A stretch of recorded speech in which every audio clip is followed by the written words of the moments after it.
As we know, transparency of lens is very important factor for the diffraction of eye, and it depends on the metabolism of lens. So in this video we will see glucose, protein and lipid metabolism of lens, and we also learn about clinical importance of these metabolic pathways.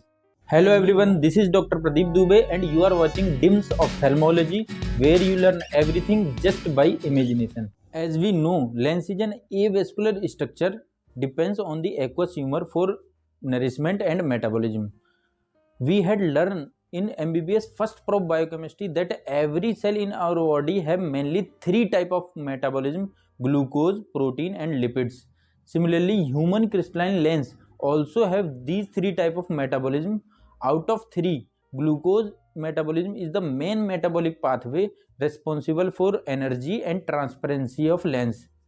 So first I will teach you glucose metabolism of lens. Glucose diffuses from aqueous into the lens and metabolizes by four pathways: glycolysis, Krebs cycle, HMP shunt and sorbitol pathway.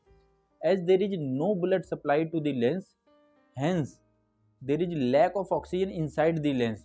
So more than 80% of glucose metabolism occurs by anaerobic glycolysis.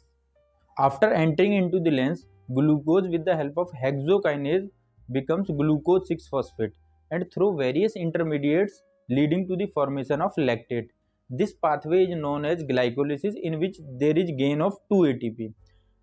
This pyruvate enters into Krebs cycle, which gives 36 ATP, and this glucose 6-phosphate converted into 6-phosphogluconate with the help of enzyme glucose 6-phosphate dehydrogenase. Then it enters into HMP shunt, which gives NADPH and pentoses. Now the most important clinical implication of glucose metabolism is that this hexokinase acts as a rate limiting enzyme. So whenever there is rise in glucose, as in diabetic patient, this enzyme prevents the formation of glucose 6-phosphate by feedback inhibition mechanism. Hence, excess glucose diverted into sorbitol pathway. In this pathway, excess glucose is converted into sorbitol with the help of enzyme aldose reductase, and excess sorbitol is converted into fructose with the help of enzyme polyol dehydrogenase. Once sorbitol and fructose formed cannot diffuse out of the lens and accumulated within the lens. Hence, there is osmotic withdrawing of water inside the lens. It causes swelling and disruption of the lens fibers, leading to the cataract formation. Hence, by this pathway, cataract formation occurs in diabetes mellitus patient. So, aldose reductase inhibitor are tried as a potential medical treatment for cataract due to hyperglycemia. Now second is protein metabolism. As we know, protein is the major component of lens fibers, so it accounts for 33% of total lenticular weight. Protein synthesis and proteolysis both occurs in the peripheral lenticular cells. Protein synthesis occurs after entering of amino acid inside the lens from the aqueous, and proteolysis occurs by the calcium activated cytosomal cysteine proteinases and ubiquitin. Lens proteins are basically divided into two categories: water soluble and water insoluble. Water soluble proteins are crystallines, which is further divided into alpha, beta, gamma crystalline. Out of three, largest is alpha crystalline, having molecular weight of 600 to 800 kilodalton. It also prevents other crystalline from denaturation, hence it is also known as anti-cataract protein. Water insoluble proteins are further divided into urea soluble and urea insoluble.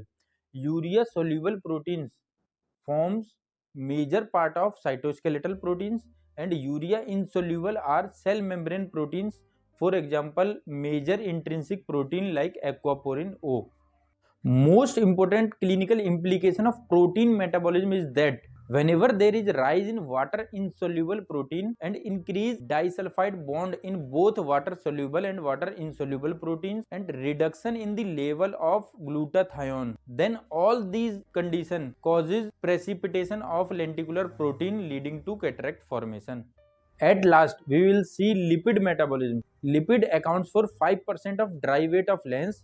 and majority of lipids are present in the lenticular membrane, which is produced by peripheral cells. There are basically three types of lipid present in the lenticular membrane: sphingolipid, cholesterol, and 4,5 dihydrophingomyelin. Out of three major component of membrane lipids is 4,5 dihydrophingomyelin. Clinical implication of lipid metabolism is that during aging process, there is marked loss of lipid-protein interaction in the lenticular membrane. It decreases the fluidity of membrane, which counteracts the formation of aqueous pores, leading to cataract formation. This is all about lens metabolism.